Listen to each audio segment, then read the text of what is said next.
Can you give us an idea of the kind of products that you're showcasing out here?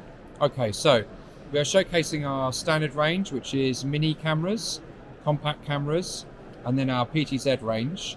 But specifically, we are showing our auto track range, which is what we are now developing. So our auto track PTZ range. Okay. What's special about them?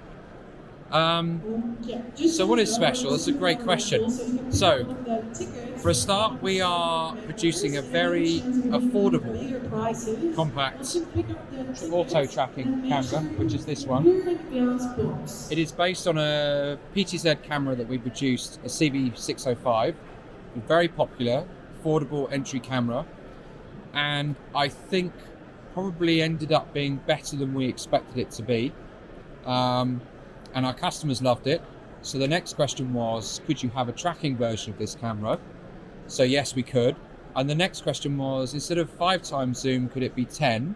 So we made it 12 times zoom and auto tracking IP camera. And it sits alongside our other auto tracking camera, which is also high definition. And we launched that last year, which is for slightly larger spaces. But this is for smaller spaces, smaller companies, maybe even a smaller house of worship, because you don't have the huge zoom, but it has that tracking feature to enable it to work.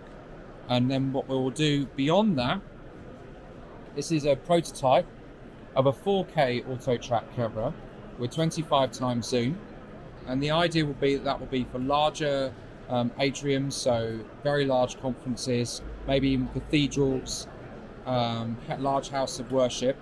And between those 3 cameras, we then have a fantastic range of auto track that will suit pretty much every single customer. So if you're small, you have the 612.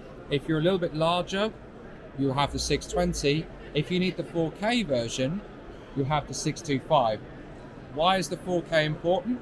Because in most instances they are auto tracking, because in that situation you'll be using them for streaming, so you don't need the 4K, but the odds are you'll have large screens for conferences. So you still need 4K to show on the large screen, but at the same time, simultaneously, you can output through the IP, maybe 1080p for your Facebook, your YouTube, however you're streaming to your clientele. So this is the only one of the 3 which is 4K compact? Correct. Because you don't need the 4K in the others, because in most instances you will either be streaming, so you don't need 4K, or the setup will be so small and the infrastructure will not be powerful enough to actually store 4K image. So it's not actually required.